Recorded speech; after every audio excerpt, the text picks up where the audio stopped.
Hi, my name's Dave Hooper. I want to tell you a story that began with an innocent question. Back when I was just a regular guy, I'd been a career entrepreneur with some successes and failures. In other words, by this point in my life, I'd been humbled. But we were okay financially, my wife had another son on the way, and life was pretty good. That was February of 2011, which was the last normal month I'd ever have. That's when I first took a closer look at 9/11 and found something astonishing. Something that would change my life. This is the story of how one simple accidental question came to be, and how it led to another, and then another, becoming a research obsession that crashed my belief system and drove my marriage, relationships, and sanity to the brink of disaster, and how out from that brink came my awakening. You can't write or talk about it, you just have to see it to believe it, and that's why this film was born. So let's start at the beginning, when my eyes first opened. Looking into 9/11 by itself didn't bring on this spiritual awakening, but it was the first domino to fall. You're about to get a peek down the rabbit hole, but just a peek, just enough to see that there is one. So get ready, because you're going to see some things that will test your beliefs and your notion of reality. So why don't we ease into it? Because you know what it's like when you first open your eyes after a deep sleep. That first light can be intense.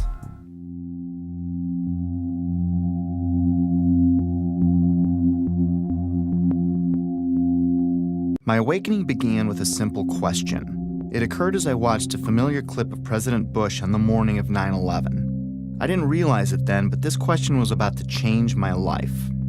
Bush is sitting at Booker Elementary School in Sarasota, Florida at 9:05 a.m. when White House Chief of Staff Andrew Card whispers into the president's ear. A second plane has hit the second tower. America is under attack. That first question was, why didn't the Secret Service get him out of there immediately? They didn't know how many planes were hijacked yet or what their targets were. There were actually 8 planes that were hijacked. We had 11 reports of hijacked aircraft. There were thousands of planes still flying. As many as a dozen planes were reported hijacked at one point. And it was no secret the president was there. The school visit had been made public on September 7th, 4 days prior to 9/11. How could anyone be so sure hijackers weren't already on the way? Yet there he lingered, even after 2 more flights were confirmed hijacked, Flight 77 and Flight 93, the Pentagon and Shanksville planes respectively. Somewhere I saw a story claiming the president's camp didn't want to scare the kids at the school, and that's why he stayed, which I found hard to believe. Well-trained professionals are going to risk the balance of power in the world to spare the feelings of a few kids who routinely practice fire drills anyway? Well, I guess the answer was yes, because Bush stayed until 9:34 a.m., a full 29 minutes after it was known we were under attack. Think about that. That would have been 29 grueling minutes for everyone, especially those assigned to protect the president, wondering if some hijackers gotten ambitious, maybe changed their plans in the last few days after the school visit was made public. I guess someone high up in the president's camp must have known or thought they were safe. I mean, what else could it be? But how could anyone have known that? It had me thinking, but it wasn't a huge deal. I was more intrigued by the type of people I came across who also had similar questions about 9/11. These weren't conspiracy theorists as I pictured them. These were people in government, aviation, civil defense, architecture, science, engineering, and the military. I decided to look further. I still had no idea the impact this would have on my life. I started by refamiliarizing myself with the incident, or I should say set of incidents. Of course, we all remember the second tower being hit, but I hadn't put much thought into the other parts of that day. And soon after looking, I was reminded that there were several incredible events on 9/11. I'd put almost no thought into the particulars of that day for 10 years. But that was about to change. In chronological order, the official version goes like this. 4 planes were hijacked by 19 mostly Saudi Arabian terrorists who then flew or attempted to fly those planes into 4 U.S. buildings: World Trade Center 1, World Trade Center 2, the Pentagon, and the U.S. Capitol. 3 of them were successful. American Airlines Flight 11 hit the first tower, the North Tower, at 8:46 a.m. United Airlines Flight 175 hit the South Tower at 9:03 a.m. American Airlines Flight 77 hit the Pentagon at 9:37 a.m. At 9:59, the South Tower collapsed after burning for less than an hour. At 10:07 a.m., United Flight 93 crashed in a field in Shanksville, Pennsylvania. Then at 10:28 a.m., the North Tower collapsed. And I barely remembered that a third building at the World Trade Center, Building 7, collapsed at 5:20 p.m. to close out the day. The National Institute of Standards and Technology, more commonly known as NIST, backed up the official government version that intense fires weakened the steel and caused all 3 buildings to fail, including Building 7, which oddly enough was not hit by an airplane, nor was it exposed to jet fuel, which is what I thought melted the towers to get that progressive collapse started. And you had that intense heat probably weakened the structure as well. As I looked for answers, I found Shyam Sundar of NIST stating, "The buildings were not brought down by explosives. Until then, I didn't know explosives were even in the conversation. And like hearing a child claim innocence before a question is even posed, it had my eyebrow raised." World Trade Center 7 collapsed because of fires fueled by office furnishings. It did not collapse from explosives or from fuel oil fires. While researching the official government story, I saw a news flash that the 9/11 families wanted an investigation of World Trade Center 7. I was a bit surprised. Why would they be questioning the official story?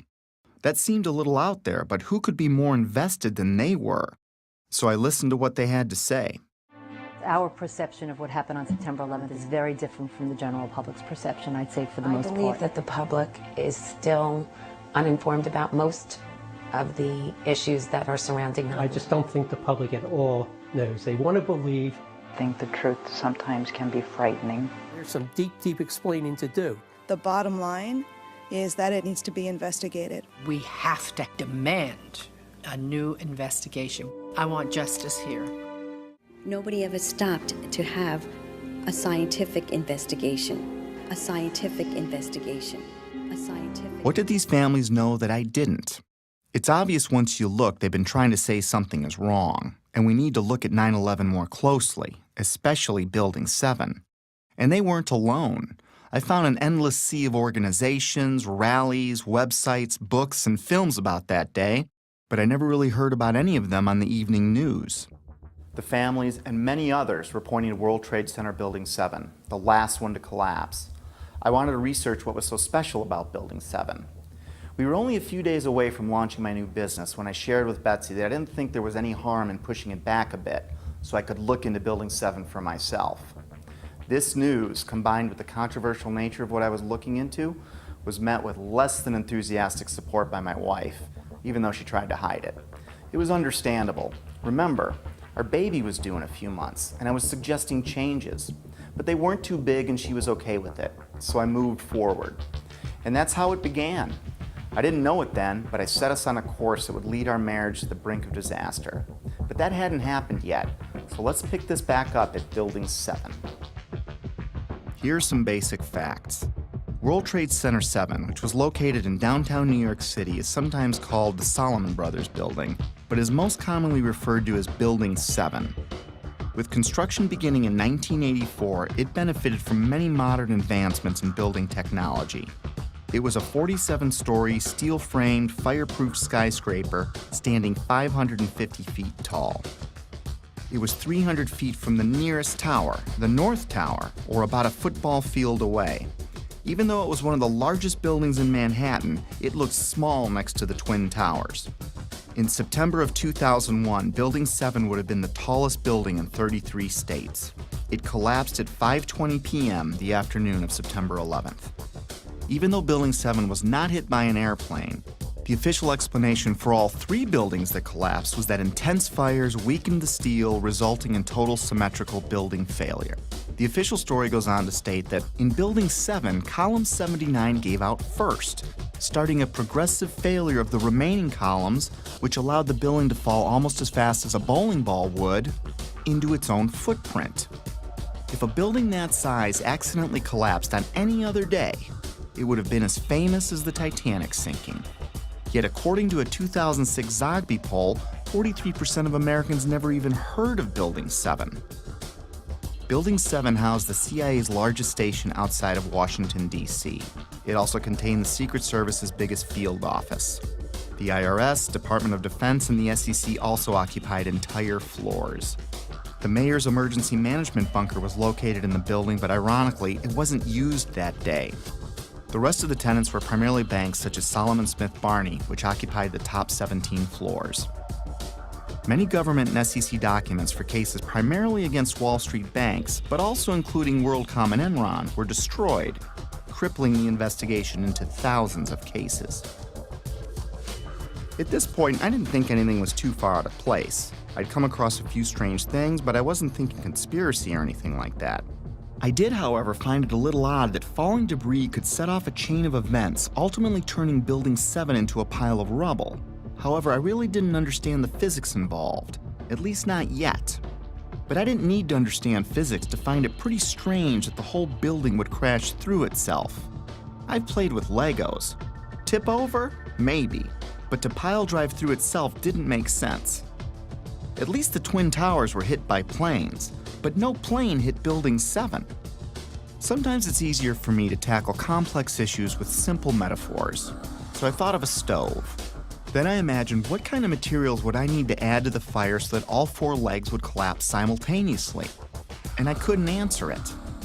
Better yet, let's say I stacked 10 stoves on top of each other, and then I welded them together to better represent any of the buildings that collapsed that day. Now I go and light, let's say, the 7th stove up on the stack. What could cause the 7th stove's legs to give out simultaneously and cause every other stove below it and above it to break apart into tiny pieces, crashing to a pile of rubble in a few seconds? And how could that happen 3 times in a row? After breaking it down, I felt a little pit in my stomach for the first time, but I assured myself that I must be missing something. With that said, it was time to take a crash course in high-rise fires. It seems that high-rise fires are more common than I thought. I found hundreds of them. According to a 2011 report by the National Fire Protection Association, there are an average of 110 fires each year in buildings over 13 stories tall. According to the report, between 2005 and 2009, there were 550 high-rise fires. Of course, there are many more all throughout history, but let's talk about some of the more startling ones. Sao Paulo, Brazil, the Joelma building, 1974. Sparked by an electrical fire, the residential building burned twice as long as the Twin Towers, yet it stood. The underlying structure wasn't even weakened. In fact, it's still in use today. The MGM Grand, which is now Bally's in Las Vegas, Nevada, caught fire in 1980, killing 85 people. It's had a few facelifts and ownership changes, but the structure underneath was never compromised. It's still in use today. Los Angeles, California, 1988. What was then called the First Interstate Bank building burned for 3.5 hours. No structural failure at all. In fact, an insurance company moved in, and today it's known as the Aon Center. In 2004, the Parque Central building in Caracas, Venezuela, the country's tallest building, burned for 17 hours. The facade was repaired, and it is in use today. Philadelphia, Pennsylvania, One Meridian Plaza, 1991, burned for 18 hours. It stood. Beijing, China, the Mandarin Oriental Hotel, burned for 6 hours in 2009. It stood. Chechny's tallest building burned for 7 hours in April 2013. It stood. Dubai, Moscow, Zurich, and on and on. I was starting to see a trend. Fires don't melt steel or cause buildings to collapse. The World Trade Center has itself burned many times with no structural failure or weakening. Some significant dates include February 13, 1975, when the 9th to the 14th floors burned for 3 hours. No damage or weakening of the structure was recorded. The fire began in an electrical wiring closet on the 11th floor. Some fire department officials and building officials here say that there's no chance the World Trade Center could become a type of towering inferno. And in 1993, it survived a bomb detonated in a highly vulnerable area with no structural damage caused by the fires that resulted from the explosion. There was, of course, damage from the bomb, which had to be repaired, but through it all, the towers have always stood. Sometimes buildings do collapse because of structural failure, but it's usually a design problem or earthquake damage or a controlled demolition. Buildings don't come down because of fire, but when they do collapse, they tend to tip over and stay connected. After reviewing hundreds of fires, I could find only 3 occurrences of fire bringing down a steel-framed high-rise in all of history, and all 3 were on 9/11. High-rise buildings simply do not collapse due to fire. Collapse of World Trade Center 7 was primarily due to fire. But there's a problem. Office and open-air jet fuel fires cannot melt steel. A lot of things in these kind of buildings have to be fire resistant by nature. It's required by code. So there really isn't a whole lot of fuel in there to begin with. The National Institute of Standards and Technology said that the maximum air temperatures was about 1,800 degrees or 1,000 degrees colder than what's needed to melt steel. And it takes a blast furnace with air blowing with blowers to try to get steel to melt. So if you have a flame at 750 degrees, you can hold that flame under a steel beam forever, and you'll never reach a high enough temperature to bend steel, let alone melt it. This would have us to believe that these was a typical office fire, scattered office fires, if you will, that brought this building down. Since the mid-60s, I've tried to follow high-rise fires, and I'm not aware of any high-rise building that have come down as a result of fires. And seeing black smoke come out the windows, that means that the fires were oxygen starved. Kerosene would have burned off very quickly. What wasn't destroyed in the initial fireball would have been consumed fairly rapidly and would have only really served as an ignition for the rest of the material. None of which would have been, in my experience as a fire protection engineer, hot enough to sufficiently soften the steel or damage the steel to result in a total collapse of the building. Well, we're told that the planes hit the buildings and there was an explosion and a fire, and about an hour and a half later, in the case of the North Tower, the buildings collapsed due to structural weakening due to the fires. Fires in high-rises have never brought down a steel frame high-rise building at all, ever. The bottom line is this. Steel-framed high-rises don't collapse, especially into their own footprint, because of fire. This is why builders and architects have loved steel for 100 years. A fire typically can't compromise the steel structure. Of course, 9/11 was not a typical day with typical fires. Jet fuel was involved.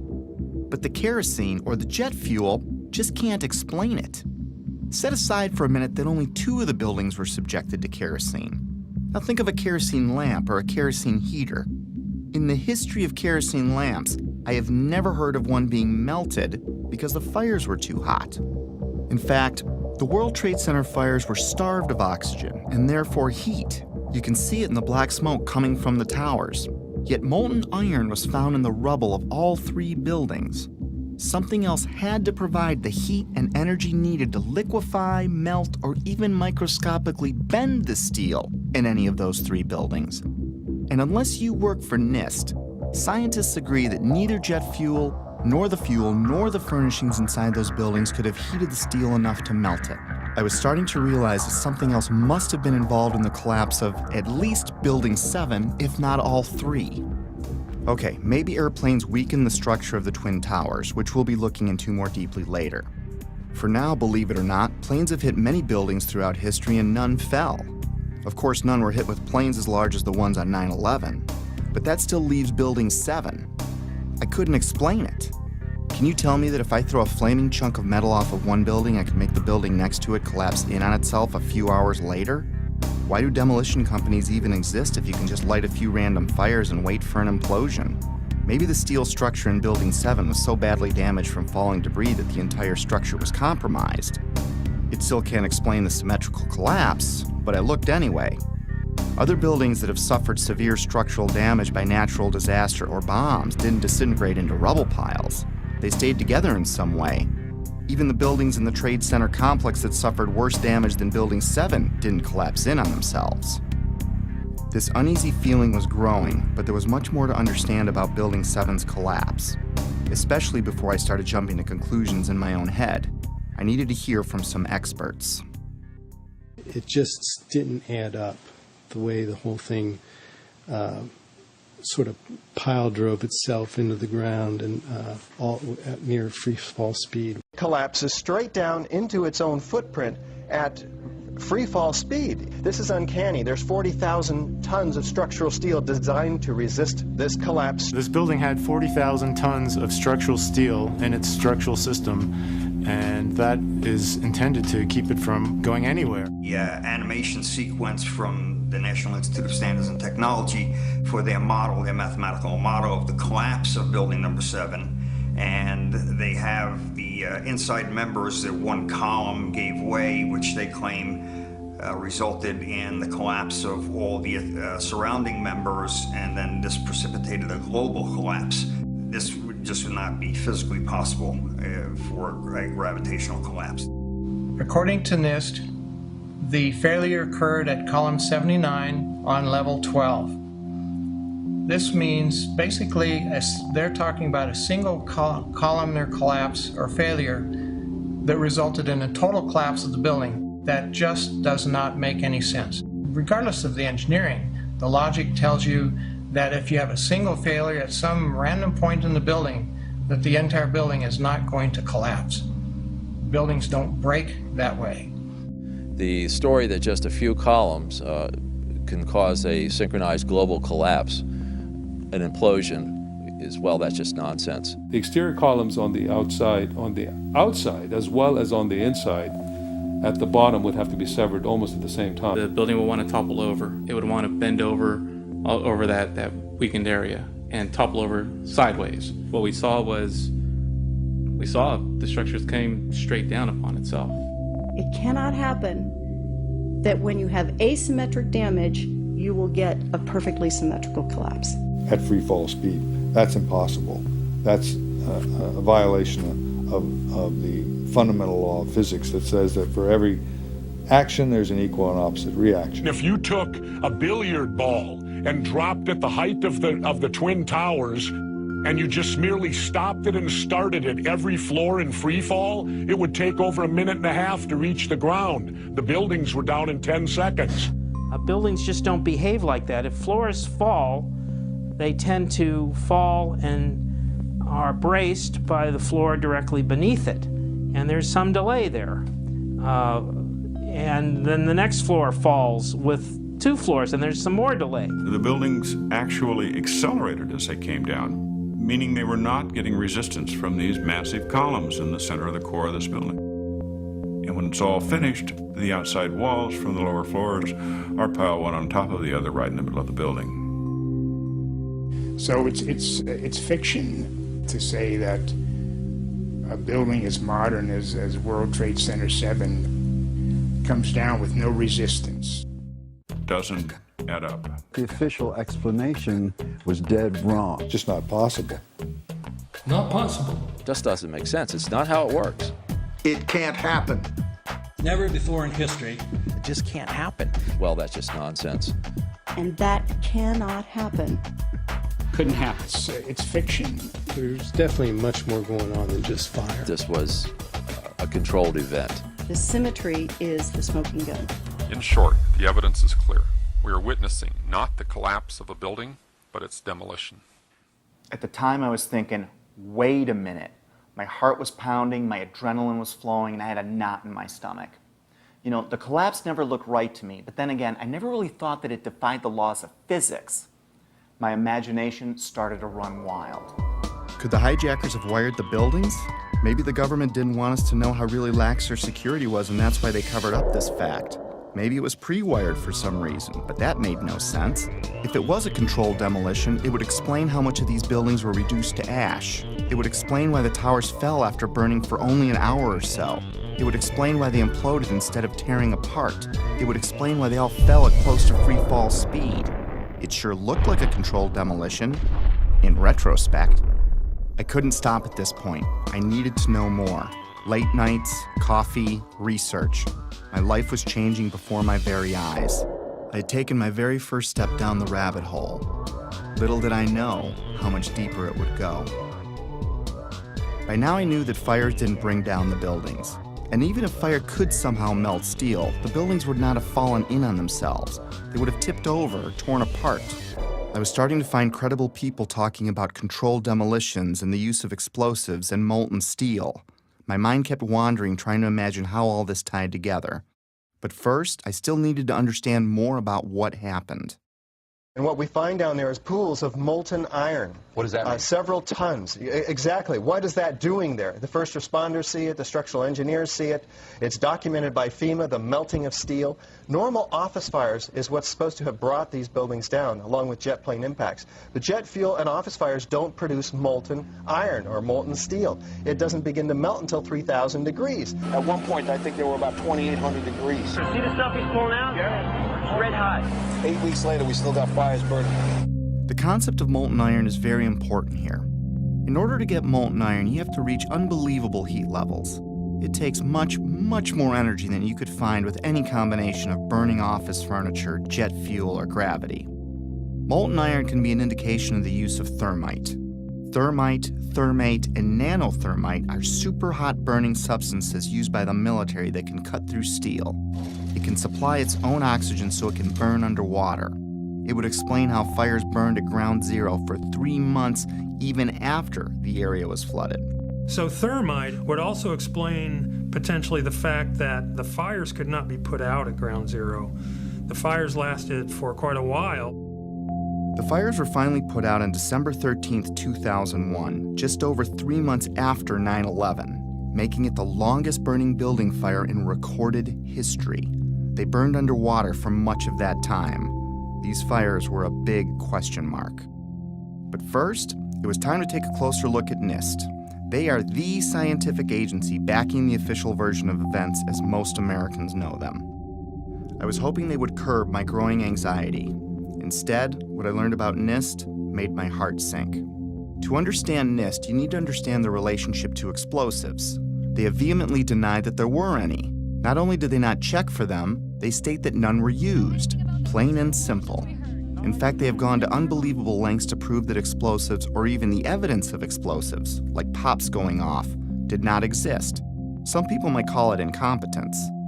Others might call it selling your soul. NIST concedes that they found no evidence for explosives. So then we asked them, well, did you look? And they said, no, we did not look for explosives or residues of explosives. So the preconceived notion of NIST is that there's no evidence for explosives, and so there's no point in looking. That is the most unscientific thing that you can possibly think of, not to look because you don't expect to find evidence, and in fact the evidence is overwhelming. NIST computed what they claimed would be the minimum loudness of an explosion that could sever column 79 with a single blast. Then they claimed no observers detected explosions as loud as their predictions. This size blast would have produced an incredibly loud sound that was not recorded on videos of the collapse nor reported by witnesses. On the basis of this artificial threshold of interest, they swept aside all evidence of actual explosions and concluded that no explosives contributed to the destruction of the building. We did not find any evidence that explosives were used in the collapse. Is that a secondary explosion? Yes, it was. That was the... Yeah, definitely secondary explosion. Secondary explosions, sometimes described as pops or booms, are mini detonations apart from the primary explosion of the plane impacts. These types of explosions are routine in a controlled demolition. They were heard in all 3 buildings long before any collapsed. Like, it sounded like gunfire, you know, bang, bang, bang, bang, bang, and then all of a sudden, 3 big explosions. That sound was not picked up by any of the videos or witnesses that we have talked to. You heard explosions, like ba-boom! We just heard one more explosion. That's about the fourth one we've heard. CNN is now reporting that there was a third explosion at the World Trade Center. Equally unempirical is the treatment by NIST and Popular Mechanics of reports of explosions before and during the collapses. Both documents pretend that there were no explosions. Secondary explosion. We've got numerous people covered with dust from the secondary explosion. Okay, you get the point. Why was NIST denying these explosions? Why are they a big deal? Well, those explosions are a strong sign of a controlled demolition, but they're not proof positive of one. If it was a controlled demolition, there would be other signs like misfired explosives and particles in the dust. So their preferred method of dealing with this problem was to ignore or even deny the reports. John Gross, one of the chief authors of the NIST report, was captured on film while he was making a public presentation, saying that he knew of absolutely no eyewitness who has said there was a pool of molten steel. I'm curious about the pool of molten steel that was found in the bottom of the towers. First of all, let's go back to your basic premise that there was a pool of molten steel. I know of absolutely nobody, no eyewitness who said so. Get down below and you see molten steel running down the channel rails. Like you're in a foundry. Like lava. Volcano. The fires got very intense down there and it actually melted beams where it was molten steel that was being dug out. Underground, it was still so hot that molten metal dripped down the sides of the wall from Building 6. The premise that there was a pool of molten steel. I know of absolutely nobody, no eyewitness who said so, nobody who's produced it. I was on the site, I was on the steel yards, so I don't know that that's so. Then I was at the site 2 weeks after it happened with Governor Pataki, right? And they had to cease digging that day. You know why? They were finding pockets of molten liquid metal. In an office fire, you cannot generate enough heat to melt steel. And yet we have evidence of molten iron in the microspheres, in the rubble pile, and the metal pouring out of the side of the tower. About 7 minutes before its final destruction, almost an hour after the plane hit, molten metal was seen coming out of the northeast corner near the 80th floor. What was going on here? These guys at NIST are the official version. Office and jet fuel fires can reach about 1600 degrees under ideal conditions, but NIST said that the fires burned at 1800 degrees, which they claim was just enough to weaken and bend the steel, which led to complete failure of each building's infrastructure. But that still leaves us more than 1,000 degrees short of molten metal, which was found all over Ground Zero. They denied that molten metal existed, and they denied that witnesses heard secondary explosions going off. Even the NIST computer animation of Building 7's collapse is inaccurate, showing the outer structural walls crumpling in instead of coming straight down. The NIST report, on which Popular Mechanics and much of the press has relied, is not a scientific report. It is a political document. We need to have an investigation of NIST themselves. I believe that the reports that came out are not true. So the fact that NIST says that is absolutely, in my opinion, it's criminal. NIST wasn't looking for the truth. They were trying to hide it. But why? Were they asked to falsify their findings? I didn't think they came up with this on their own. When I see John Gross fidget and blush as he states there was no molten metal, I see a man that is doing what many of us do when we don't tell the truth. It's basic human nature. My feelings at the time were like the moment you catch your significant other in a lie. Maybe there's an explanation, but your heart is racing until you get some answers. And if something like that's ever happened to you, you may understand needing to know more, but not wanting to know more, if that makes sense. Was there more evidence of a controlled demolitions besides explosions? And where did the molten metal come from? I needed more before I could get my head around this. I took a deeper look into all the buildings, the airplane strikes, and the possibility of planted explosives. Mostly, I was looking for something to explain away this growing pile of problems. I was looking for answers that could reduce my growing anxiety. Instead, I would fall further down the rabbit hole. By now, Betsy was about to give birth. The idea of putting the business off for a week had turned into a few months. and I couldn't help from talking about my findings all the time, even though Betsy asked me to tone it down. She needed more from me as a husband and father, and I needed more from her to preserve my sanity. Then my dad died, and 8 days later, my son was born. I was all over the place. This prompted my first break. I was in a very strange place, grieving my dad and celebrating my son, while digesting this new information that no one wanted to discuss. What I'd been working on was no secret to my whole family, and everyone seemed pretty relieved when it looked like I was re-entering my normal life. I was enjoying the family and starting to talk about business again, which made Betsy happy. And I wasn't talking about 9/11 anymore, which made Betsy even happier. But just when things were getting back to normal, I started getting a feeling, an urge to get back into it. It kept growing and I couldn't explain why I had it. I tried to ignore it, but I couldn't. And like an addict that fell off the wagon, I was back at it like I'd never left. I still wasn't certain what brought down Building 7, but I was pretty sure it wasn't fire. And it certainly wasn't an airplane since it wasn't hit by one. Maybe a look at the Twin Towers could shed some light on this. Most skyscrapers are built on steel or concrete frames, which is a grid of columns and beams that goes all the way through the building. The World Trade Center was different. It was what engineers call a tube structure. It was a very, very strong mesh of steel. There's a large central rectangle in each of the towers that contained 47 columns, and these columns basically were the primary structural support of the building. These 47, 48 columns are essentially the superstructure of a battleship. They're essentially a suspension bridge. There's no way that burning kerosene can ever affect these in the least, if only because of the radiator effect. The minuscule possibility that fire somehow brought all three buildings down was gone. My only hope was that airplanes could have destabilized the buildings somehow. It didn't explain Building 7, but I was trying to give the official version every possible chance to be right. Let's look at the best documented impact that day. At 9:03 a.m., United Flight 175 hit the South Tower. The majority of the jet fuel burned off in the initial explosion, but maybe there was an explanation for the collapse in the plane impacts themselves. The first interview I came across was of Frank DiMartini, the construction manager of the World Trade Center. The building was designed to have a fully loaded 707 crash into it.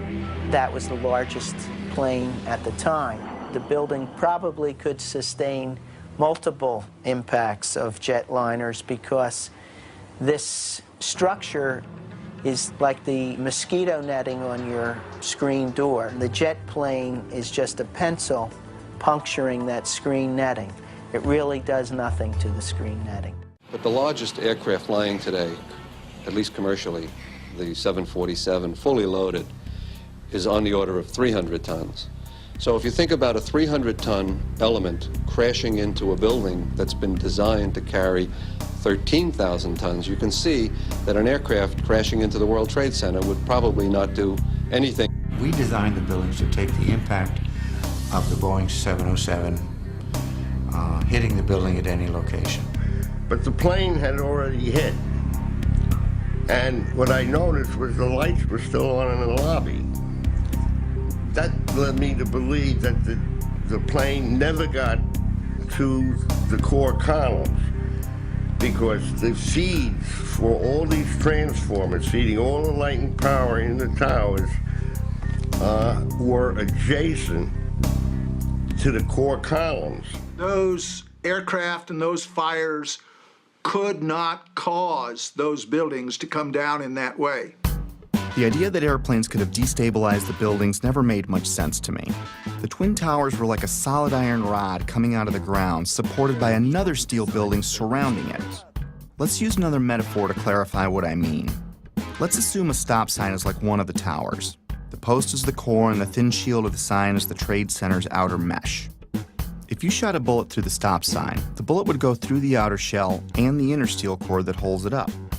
Is the structure weakened after the event? Is it possible for the sign to implode in on itself, partially turning to dust?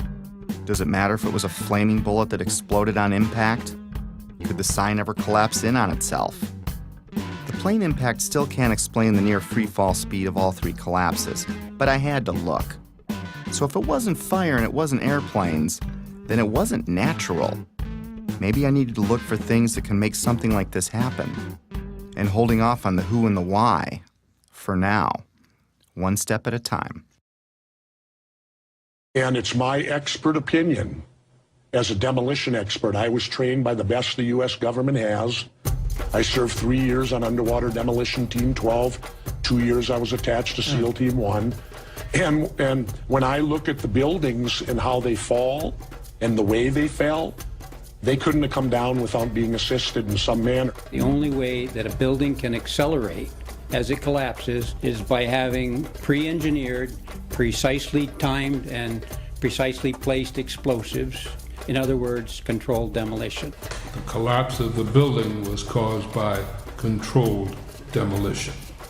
In fact, the evidence shows very strongly that there were explosives used in the way the buildings came down. We started running floor by floor instead of popping out. It was if they had detonated. Yeah, detonated. They were planned to take down a building. Boom, boom, boom, boom, boom, boom, boom. All the way down. Explosives are used to demolish buildings like this in just seconds. Okay, so it's a controlled demolition. What's the problem with that? Let's just think about this. Controlled demolitions cannot be engineered and rigged in a day. It takes months. And therefore, this event must have been planned in advance. Controlled demolition is used to bring unwanted buildings neatly down into their own footprint. It's part science and part art. Through the placement and synchronization of many different types of explosives, demolition companies can control how and when any building falls. Some are brought down or pulled in a plain Jane fashion, and others as a pyrotechnic show for an active audience. There are many more, but let's look at 8 typical signs of controlled demolition. We've already covered a few of them. We know the buildings fell at near freefall speed and the collapses were symmetrical. Anyone can see that with the naked eye. We already established people heard explosions, but it was confusing to me. And of course you're going to hear loud noises as a building collapses. This needed further investigation. By now I was only going to trust my own eyes when it came to researching 9/11. I think it's too important an event to let someone else tell you what to believe about it. But I'm getting ahead of myself. There are 118 documented testimonies of explosions heard from firemen and other first responders alone, which took a court order to be released, and that doesn't include the maintenance employees or regular tower workers. After analyzing locations and timestamps, I broke explosions into 3 categories. Impact synchronized booms were explosions seemingly timed with the plane strikes in the seconds before and after the collisions. Pre-collapse pops were explosions heard all over the buildings from the time of the first plane impact until Building 7 fell. The final booms and crackle are the main body of explosives, which are detonated over the span of a few seconds, leading up to and through the collapse. It seems that explosives went off in different parts of the Trade Center when each plane hit. William Rodriguez, a 20-year maintenance employee of the Trade Center who was decorated for saving many people that day, was in the building when the first plane hit. Let's hear what he and a few others had to say about a subterranean explosion coinciding with the first plane hit. It was a huge explosion that came from under my feet, meaning that it came from the sub-levels between B2 and B3. And then there was a huge explosion at the top of the building. You could hear the difference from the bottom and all the way through the top. They were having coffee in the World Trade Center when the first plane struck. And all of a sudden it sounded like, I don't know where the subway is, but it sounded like a subway collision, a bomb. Just get out of the tunnel and the blue. The subway tunnel? Yeah. Yes, I was right there. I was down in the basement, came down, all of a sudden the elevator blew up, smoke. I dragged the guy out, his skin was hanging off, and I dragged him out, and I helped him out to the ambulance. What that man is describing sounds like an explosion, not jet fuel dripping down elevator shafts, as stated in the official version. Why did so many people hear an explosion below ground? A collision above might crack or break some windows, but I didn't understand how that could tear up the lobby, especially when you consider the base of the building would have felt the least amount of vibration as the shockwave was absorbed by the 95 floors above it. Remember, these images are from before the second plane strike, meaning these images were recorded between 8:46 and 9:03 a.m. The only thing that had happened so far is a plane impact around the 95th floor of this building.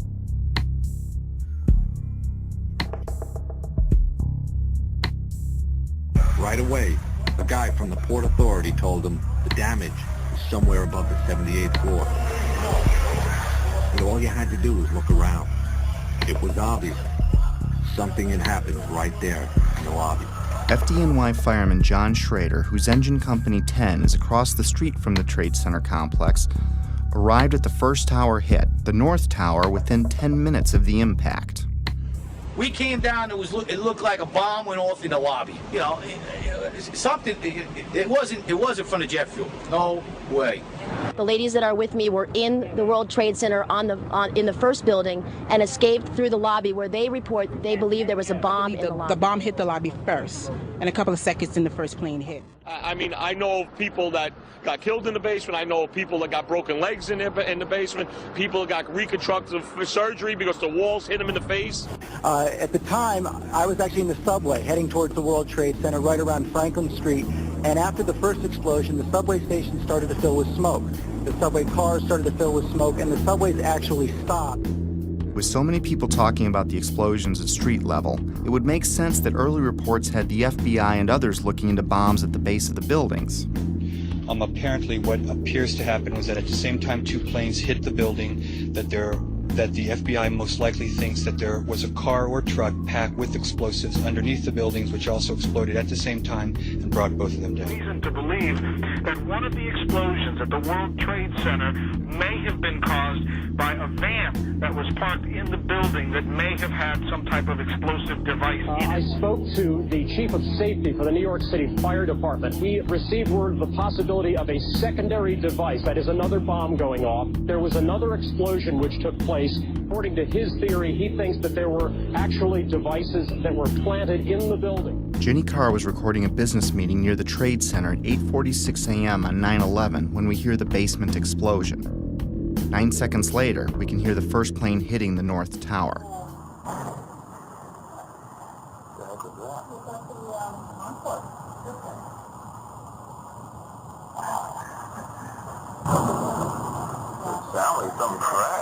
I think a bomb went off in the lobby first, then a plane hit the building, then another plane hit the other building. Let's discuss these pre-collapse pops. From a distance, they sound like pops, but they're actually pretty powerful.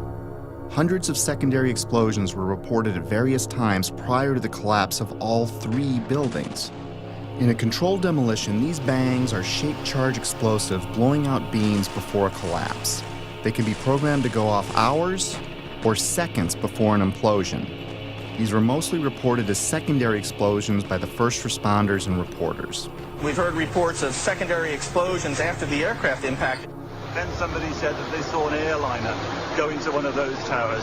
Then, I don't know, an hour later than that, we had that big explosion from much, much lower. I don't know what on earth caused that. Here, hold on. You want to call your mother or something? You gotta get back. Get back. All right. The final booms and crackle are like the grand finale of a fireworks show. In a controlled demolition, the vast majority of the explosives are set to go off in an ordered fashion over the span of a few seconds as the building collapses. Depending on distance, this can sound like a rumble, booms, or crackling. That feeling that there was something else, that there may have been something else that brought those buildings down. There was a lot of talk there in New York of another explosion prior to the collapse of the first building. We could hear a rumble, which was about 5 seconds long, preceding the actual collapse, and then a boom when each of those towers collapsed. In this footage, which has been slowed, you can see white smoke emanating from the ground floor before the collapse wave arrives. It's an unsteady camera, but keep in mind whoever recorded this was running for their life. It was like watching a stunt car explode before it crashes at the bottom of the cliff. In this image, recently released by a Freedom of Information Act request, police department photographer captured an explosion originating at the base of the South Tower, just before the first tower collapsed. The explosions and shockwave before Building 7's collapse were captured in different ways. We were watching the building actually because it was on fire. The bottom floors of the building were on fire, and we heard this sound that sounded like a clap of thunder. turned around, we were shocked to see that the building was, well, it looked like there was a shock wave ripping through the building and the windows all busted out. In the end, the evidence of explosions was ignored by the organizations behind the official version, like NIST, FEMA, Popular Mechanics, and the 9/11 Commission. My independent search continued. Up next, the kink in the roof. It's not necessary for there to be a kink in the roof of an imploding building, but when it does happen, it's a pretty sure indication of a controlled demolition. The roof can only kink in when the central support columns are blown out first, meaning the destruction of the building is coming from inside it, not outside. This is done by design so the building falls in on itself. The kink in Building 7 is clearly visible to the naked eye. Controlled demolitions are designed to let the top of the building fall through its inner core columns, which is typically the strongest part of any building. Watch the penthouse of Building 7 sink into the floor below it just before the collapse begins. Squibs. Squibs are the sixth indicator on our list. In demolition vernacular, squibs refer to visible blasts from explosive charges. Often they are visible through mistiming or malfunction in some way. Usually they are hidden in the debris cloud. In simple terms, squibs are visual evidence of explosives. Squibs were recorded from the moment of the first plane impact through the collapse of the last tower. For me, they went unnoticed until I looked at the video more closely. These stills captured squibs as the towers collapsed. The official version stated these squibs were compressed air caused by the pancaking floors, which squeezed air to the point of bursting out a window. The seal of the building was already broken when the collapse began. Logically, if it was compressed air, it should have found the path of least resistance through the broken part of the building. It shouldn't have knocked out a window here or a window there, as many as 40 floors below the blast wave. Naysayers tend to say, well, that's just air being blown out the windows. I mean, it doesn't really work to say it's just air pressure. And I estimated these are coming out faster than 100 miles an hour. The following clips show multiple squibs popping out, sometimes simultaneously, sometimes dozens of floors away from each other. Of all the 9/11 information I've come across, this may have been the easiest to spot. Yet it provided me with one of those stark moments in which the reality of 9/11 sunk in to a new level. In this clip, notice how the squib occurs before the floors above reach the blast ejection point. Not all squibs, however, were easy to spot.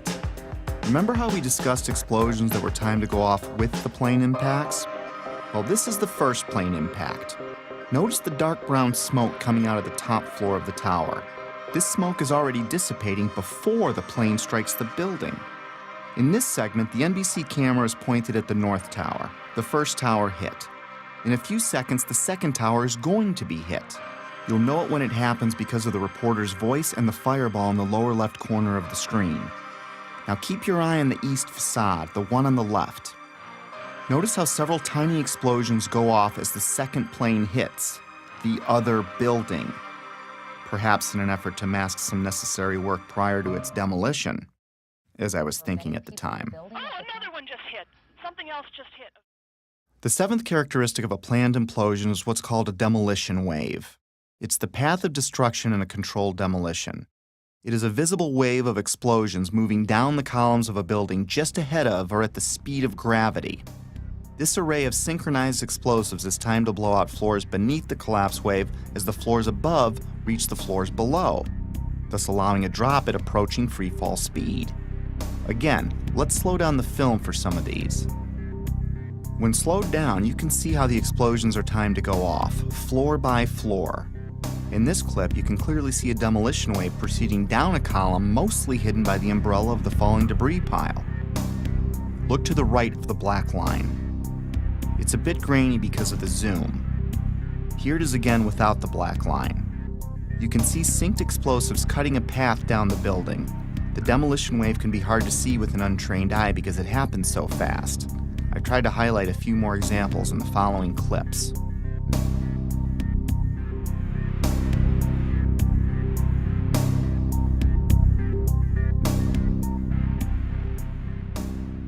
Often buildings being demolished will have a mesh around them to keep projectiles from shooting away. In the case of the Twin Towers, there were thousands of pieces of steel jettisoned out much further than they could have if it were a gravitational collapse. Some pieces were ejected laterally over 600 feet. Some of these pieces weighed several tons. Let's listen to what a few experts had to say on the topic. Window mullions and things went up and out. That kind of stuff can't happen with just pure air pressure of floors getting sandwiched together. Large multi-ton beams were hurled hundreds of yards laterally. Gravity works vertically, not laterally. The fragments which are being, which is coming out of the tower, obviously being kicked out by an explosive action. And here it is trailing white smoke the whole time. It really is indicative of some kind of explosion. I'm no physicist, but if this was a gravitational collapse, there is no way that multi-ton beams can land 2 football fields away. I've lived in high-rises my whole life, and I've dropped things off my balcony, things like shoes and computer monitors. All they do is fall straight down. Even aerodynamic items like plates never ended up across the street. In some of these clips, you can see projectiles actually propelled upward, forming an arc. If this were a gravitational collapse, pieces could not be shot upward. And consider the pieces we see. The small pieces weigh a few pounds and the biggest pieces weigh several tons. In this clip, a multi-ton steel box column had so much lateral force that it pierced the building across the street. To give you an idea of its size, here you can see a construction worker standing at the base of the box column being installed. If I can't chuck a shoe more than 150 feet from the 50th floor of my building, how much force do you need to get a multi-ton steel girder to triple that? I could pretty much rule out a gravitational or progressive collapse with the physical dynamics I'd seen with my own eyes. And I found it ironic that the only part left standing was the base of the building.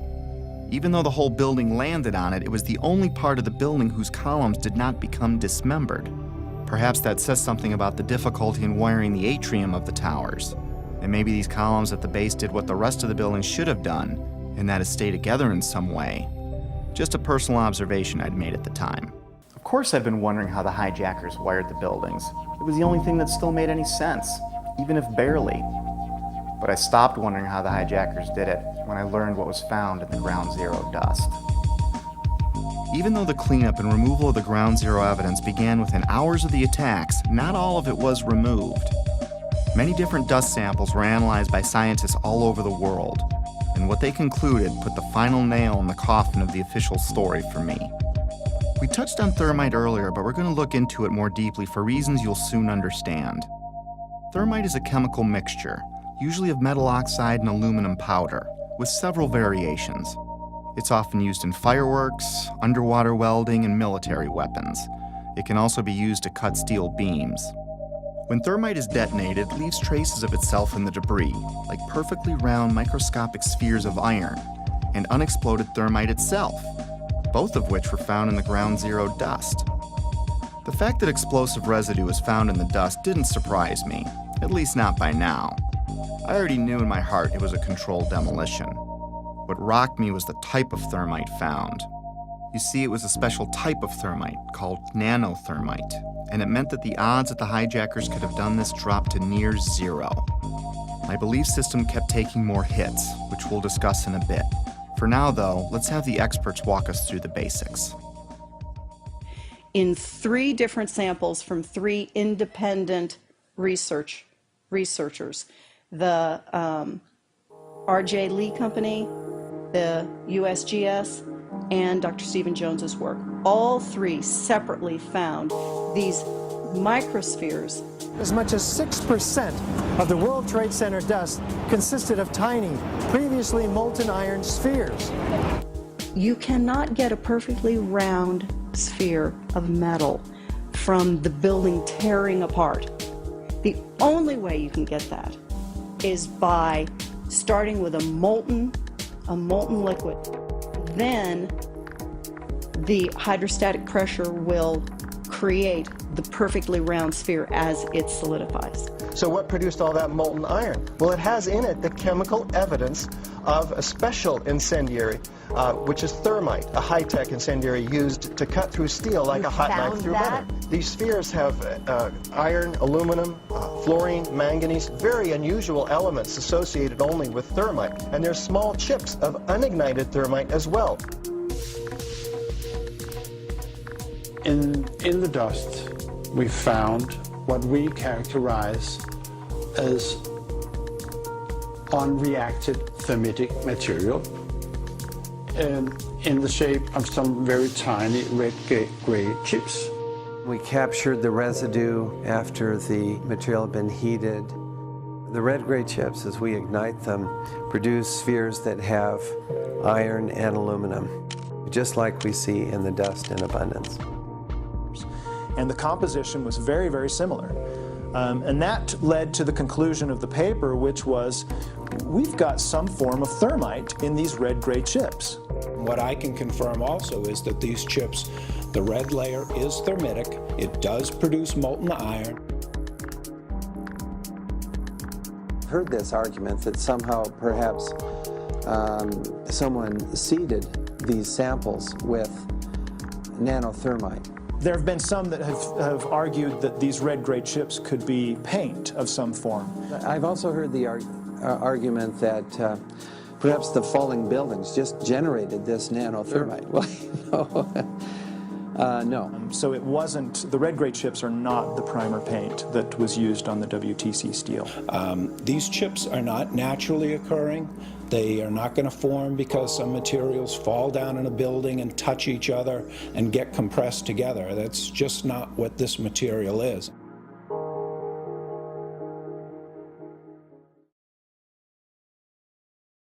What we have found is a modern version of thermite, which we call nanothermite, which is produced in a different way. It is not just two powders being mixed. First of all, the iron oxide grains are uniform and approximately 100 nanometers across. That's very tiny, much smaller than a human hair. The aluminum occurs in plates that are about 40 nanometers across. I have no idea how to make those. I mean, this is a high-tech material, and it's embedded in a carbon-rich matrix with order. These red-gray materials have very orderly sheets containing aluminum. This is a material that is made up of nano-sized particles that are all very uniform, very symmetrical. The aluminum appears in thin platelets about 40 nanometers thick. It is the small size of the particles involved in this material that allow us to characterize it as nanothermite.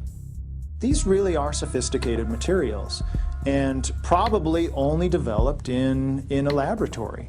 This is very high-tech thermite, nanothermite. It's not found in a cave in Afghanistan. It's produced in very sophisticated Defense Department contracting laboratories. We compared our spike that we got with a spike from known nanothermite, which is produced at a military laboratory.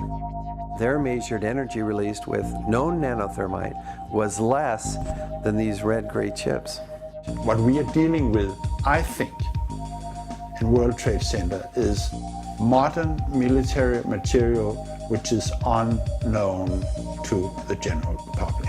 It takes steel and it creates molten steel. So it takes beams of steel and it turns it into molten steel, and it just everything underneath just sinks into the ground like what you saw. And it is a special U.S. military grade weapon. So the military uses it for a number of different applications. Okay? It is a military grade weapon. It's not something you could make ever. I was pretty astonished at how deep this rabbit hole was getting, even though I still had no idea what I was in for. Of course, by now, I had to acknowledge this was a planned demolition, unless I wanted to lie to myself. Maybe you can explain squibs, but how do you explain explosions or the molten steel? And if you explain that, how do you explain the rate of fall or thermite in the dust? I had to face facts. No matter what my heart wanted to believe, these buildings were wired to blow, plain and simple. But it wasn't until understanding how nanothermite is made and who has it that I considered, for the first time, that someone other than the hijackers had to be involved.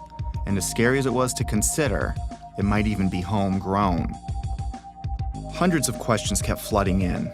Why would underfunded guys on the other side of the world use something so exotic as nanothermite that could easily be tracked by our intelligence services? Who would sell it or make it for them? Why risk accessing the buildings every day for months? How did Building 7 get detonated at the end of the day? If you have the means and go to the trouble of getting nanothermite and wiring the building, why let the plan rest on using box cutters to overthrow military and combat-trained airline pilots, along with dozens of passengers, as the official version states? Heck, why bother killing yourself in a plane crash at all if it wasn't needed to take the buildings down?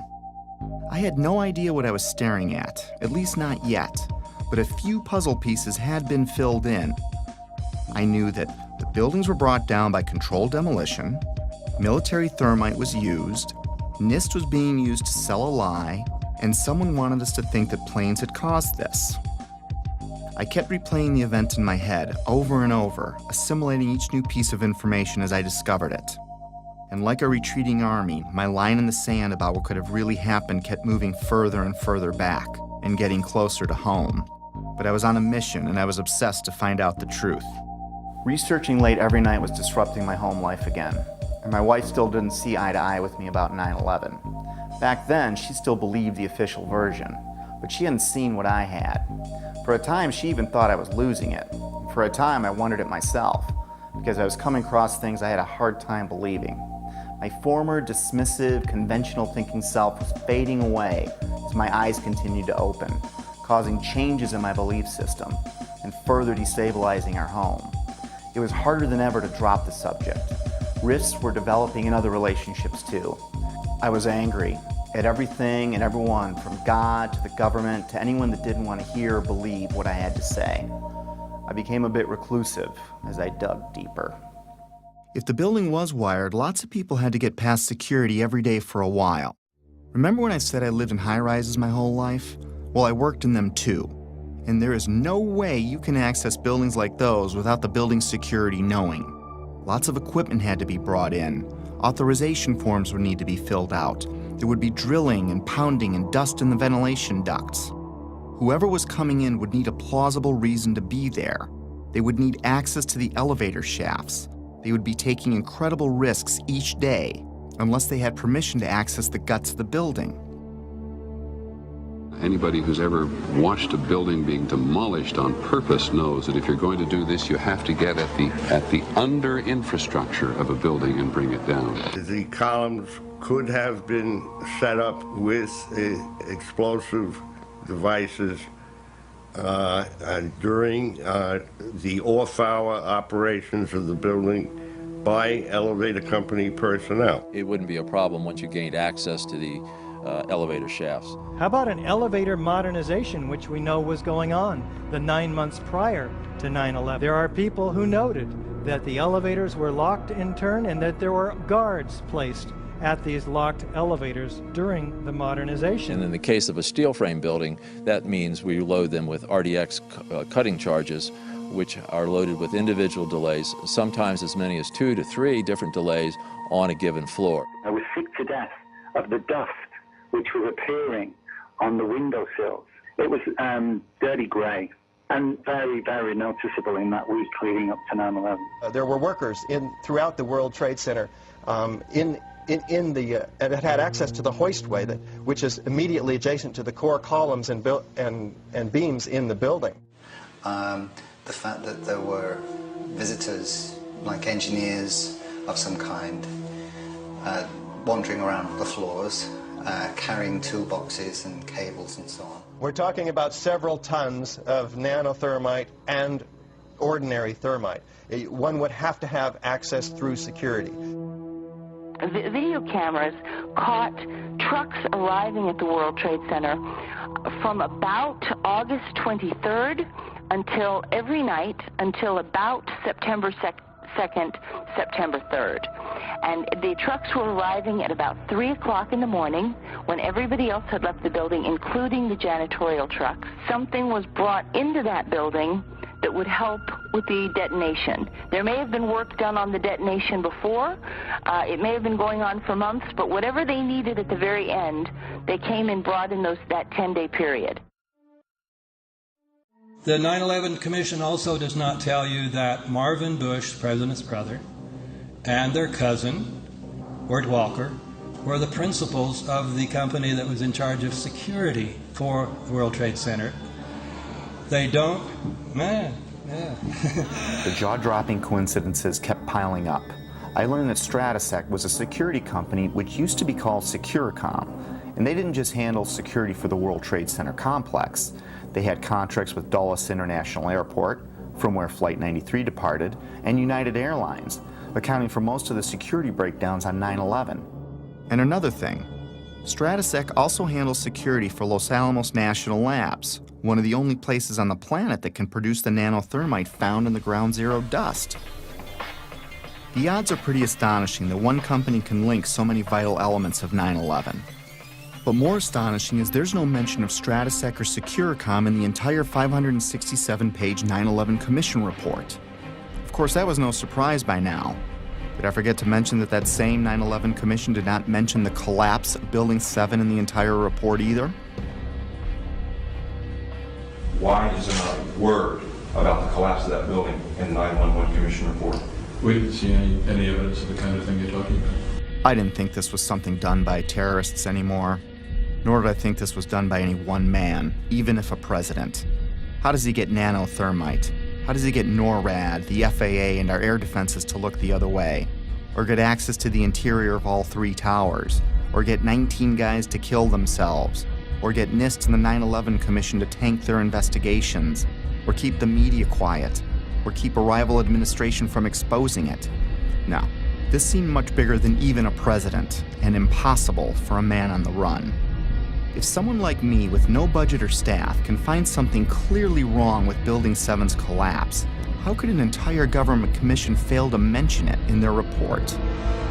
Something big and strange was coming into view, seemingly coordinated and almost invisible, like 1,000 more puzzle pieces dumped out before me. I couldn't see the bigger picture yet, but I knew there was one, and it involved powerful elements of our world. This reminded me of a quote that struck me in Woodrow Wilson's book, The New Freedom. He writes, "Some of the biggest men in the United States in the field of commerce and manufacture are afraid of somebody, are afraid of something. They know that there is a power somewhere so organized, so subtle, so watchful, so interlocked, so complete, so pervasive, that they had better not speak above their breath when they speak in condemnation of it." I wondered if we were talking about the same thing, so I continued my research. I didn't even need to remind myself I was falling down the rabbit hole anymore. I was now fully expecting to see the unexpected. Remember the opening chapter, The Dog That Didn't Bark? It was a reference to a Sherlock Holmes story called Silver Blaze, in which Holmes deduces the culprit must have known the family dog, because the dog didn't bark while the crime was committed, as he normally would if a stranger were on the property. The same way the Secret Service didn't bark, by staying in the school. The same way real watchdogs like the 9/11 Commission, NIST, and the media didn't bark either.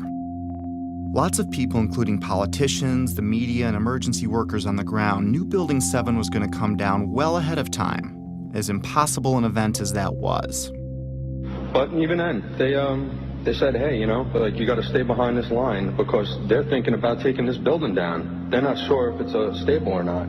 So they were holding a line off because they had knowledge that something was going to happen. That by noon or 1 o'clock, they told us we had to move from that triage site up to Pace University, a little further away, because Building 7 was going to come down or being brought down.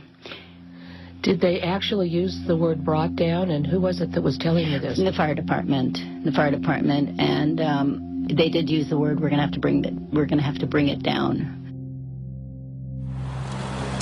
Keep your eye on that building. It'll be coming down soon. I didn't hear any creaking, or I didn't hear any indication that it was going to come down. And All of a sudden, the radios exploded, and everybody started screaming, "Get away, get away, get away from it!" And the whole time you're hearing thum, thum, thum, thum, thum. So,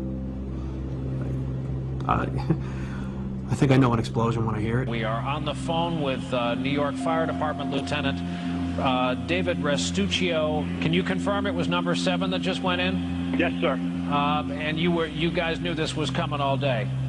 We had heard reports that the building was unstable and that it eventually would either come down on its own or it would be taken down. And we were in a building in which we were trapped for about 10-15 minutes. And we set up headquarters at 75 Barclay Street, which was right there with the police commissioner, the fire commissioner, the head of emergency management. And we were operating out of there when we were told that the World Trade Center was going to collapse. The World Trade Center was going to collapse. It was going to collapse. It was going to collapse. But it was the media's pre-knowledge of Building 7's fall that was much more telling.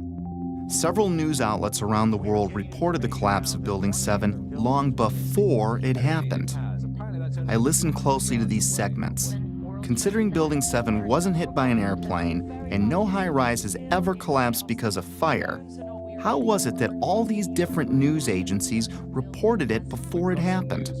How can anyone report there has been an improbable accident before the accident happens? Now, more on the latest building collapse in New York. You might have heard a few moments ago, I was talking about the Salomon Brothers building collapsing.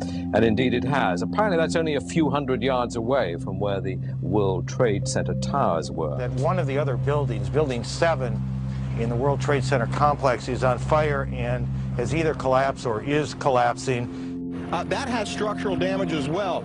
We saw a lot of glass broken out, and a corner of the building appeared to be in distress, and there's concern that there might actually be another collapse of that building. We are getting word from New York right now that another building has collapsed. Is that smoke coming from this third collapse? Okay, that is what we're understanding, which makes sense because it looks like the sun is going down. But I'm hoping that enough people have cleared out of downtown Manhattan so that perhaps it wasn't as full as it might be normally around 5:30 on a Tuesday. That information, of course, take a look at that right-hand side of the screen. It's going down right now. There it is. Yep. It went down. Brown building, the tall one, is number 7 World Trade Center. Heard several reports from several different officers now that is the building that is going to go down next.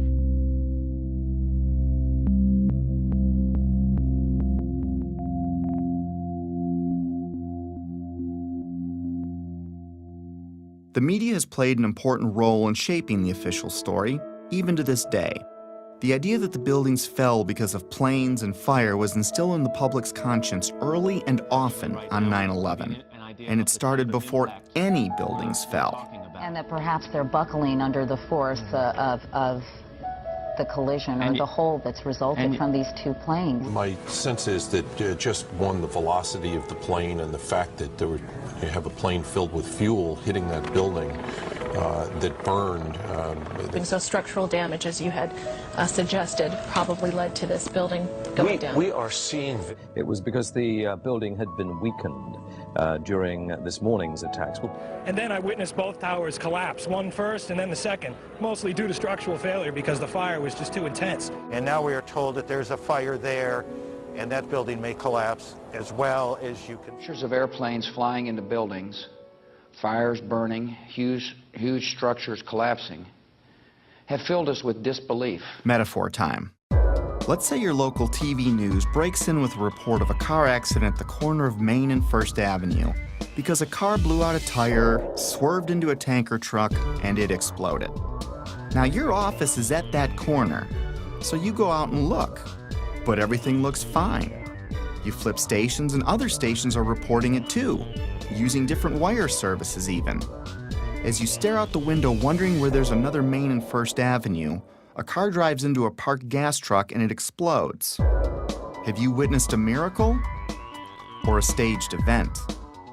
If what I was finding were mistakes in a massive ruse, then the sheer boldness and size of it alone is why I never saw it before. It reminded me of a quote often attributed to Joseph Goebbels, the minister of propaganda for Hitler's Nazi Germany, who stated that, "If you tell a lie big enough and keep repeating it, people will eventually come to believe it." I found a pattern of bullying, intimidation, and belittling of anyone asking valid questions, which did nothing to soften my growing anger, even though I had no idea to where or to whom it was directed. We're not buying it. Okay, you don't have to buy anything. You're American. You want to be a nut, you can be a nut. Anybody who thinks that 9/11 was carried out by the government isn't a truther. They're idiots. I'm merely saying it is wrong, blasphemous, and sinful for you to suggest, imply, or help other people come to the conclusion that the U.S. government killed 3,000 of its own citizens, because it didn't. How big a lunatic do you have to be to watch two giant airliners packed with jet fuel slam into buildings on live TV, igniting a massive inferno that burned for 2 hours, and then think, well, if you believe that was the cause? These people are idiots. They're mentally ill. They should be treated with respect. It's an insult to people who are victims of 9/11 and their families. You know what? It wasn't an inside job. We can see the planes. The planes hit the building. It wasn't a controlled demolition, and the buildings came down. And it just is beyond bizarre. Yeah, and you are a nutcase, Building 7. 9/11 was an inside job. Oh, get a life.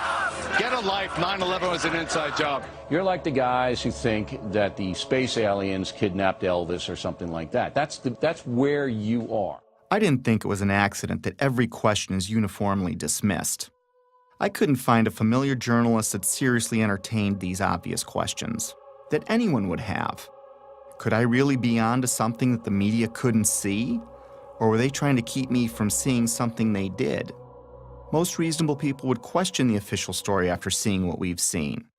So I switched my focus to independent news sources, outside the mainstream. No, they're not well-funded, slick, or glitzy. Most are just regular people or sincere journalists trying to expose the truth about something in their corner of the world. One such man was Bill Cooper. I found him early in my 9/11 research. At the time, I couldn't explain how he predicted what you're about to hear. Bill Cooper spent his life in the intelligence community. He rose to the Office of Naval Security and Intelligence, serving on the intelligence briefing team for the Commander-in-Chief of the Pacific Fleet. He held several top security clearances. After the military, he developed and operated the largest civilian intelligence agency in the world. The world's largest and most successful civilian intelligence gathering operation in the world, which makes me privy to an awful lot of information that none of you will ever see. In other words, he was very credible. The following clip is from his radio program, The Hour of the Time, which aired on the night of June 28, 2001, 76 days before 9/11 happened. A CNN reporter found Osama bin Laden, took a television camera crew with him, went into Osama bin Laden's hideout, interviewed him and his top leadership, his top lieutenants and colonels and generals in their hideout. This is a CNN reporter with a camera crew.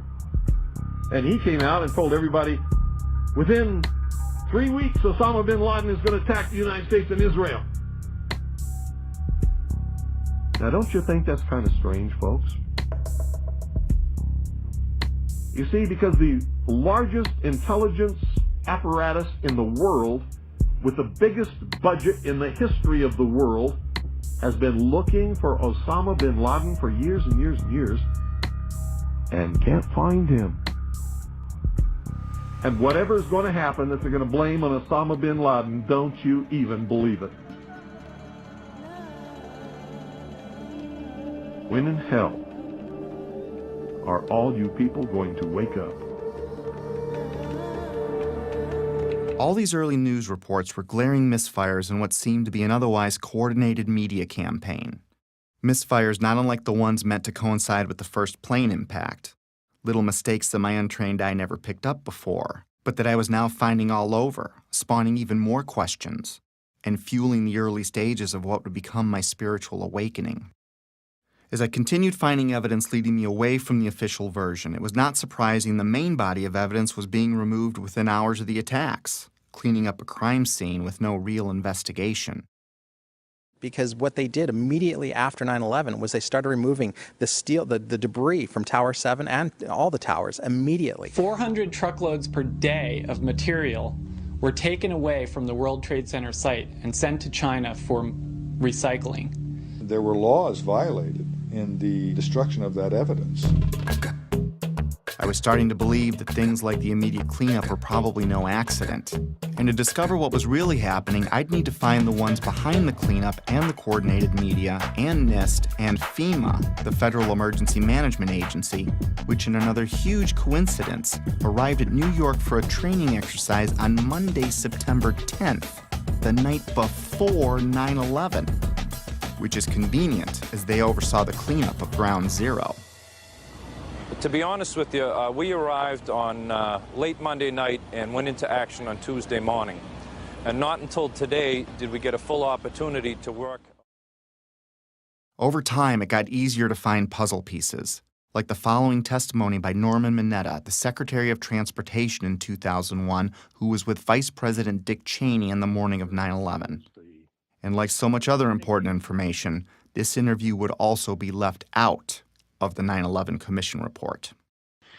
During the time that the airplane coming in to the Pentagon, there was a young man who would come in and say to the Vice President, the plane is 50 miles out, the plane is 30 miles out. And when it got down to the plane is 10 miles out, the young man also said to the Vice President, do the orders still stand? And the Vice President turned and whipped his neck around and said, of course the orders still stand. Have you heard anything to the contrary? Well, at the time I didn't know what all that meant. And the flight you're referring to is the flight that came into the Pentagon. The Mineta testimony launched my investigation into the Pentagon, Shanksville, the hijackers, and many other aspects of 9/11. And if I thought I was a long way down the rabbit hole already, was I way wrong. My belief system would ultimately be shattered, but rebuilt to accommodate my evolving worldview.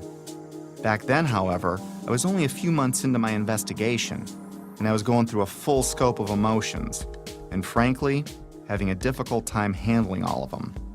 Denial, curiosity, fear, disbelief, paranoia, anger, and heartbreak. And I would go through many more. I was still unable to reconcile all the data in front of me. I couldn't see the bigger picture at the time. But like the wind, it can't be seen, yet we know it's there because it leaves evidence of its existence. Very much like the trail of breadcrumbs I'd been researching over the last few months. But it's not something I could understand in one sitting. It took time. Coping with the flood of emotions took a while. I didn't have anyone guiding me or anyone to talk to about it. I felt like I had no foundation, like the ground was crumbling beneath me. The truth is hidden by several mechanisms, especially the limits of our own preconceived beliefs. I'd been so ignorant and dismissive, but now I wondered what else I'd been fooled about. Over the years, I came to see that we're in a battle of information, a battle of beliefs, or a spiritual battle, if you will. I also came to believe that 9/11 is only one battle in a much larger war, a war I couldn't see yet, but one that I was well on the way to discovering. This is a lot to take in, and we all wake up at our own speed, if at all, which is why I stopped after only looking at the Trade Center portion of the attacks. There is so much more to this, but it's easier to process in smaller chunks. Betsy and I woke up at different speeds. My eyes started opening pretty quickly, but it took Betsy a few years, even though we talked about it all the time. It wasn't until she watched early versions of this movie that she began to believe me. I clearly remember the day in June of 2013 when she came voluntarily and shared her own thoughts about her own 9/11 research, something she'd never done before. And I knew by talking to her that her eyes were finally opening too. It probably saved our marriage. Getting past that stumbling block opened the door for us to reconnect. If there's a pit in your stomach, don't be overwhelmed or scared. Whatever's behind all of this has been there for a long time, and I'm sure you've lived, loved, and laughed in that time. And you still will. The shock will wear off, and what will be left is a much better understanding of how the world works, which makes the bad guys' jobs harder. Over time, the discomfort and confusion subsided, and I went back to my life, with clarity and new hope for what's ahead. Today, I'm able to laugh and be happy and look forward to the future like everyone else. I have all that, and I'm more aware of important things happening around me. So if you want to forget everything you've seen, go back to your regular life. Soon you'll forget about all of this. Our defense mechanisms work that way. But if you decide to jump down the rabbit hole, my advice is to seek your own answers, do your own research, and don't let anyone tell you what to believe about anything. Because until you see it for yourself, it'll be hard to ever understand why it's so important to know it exists.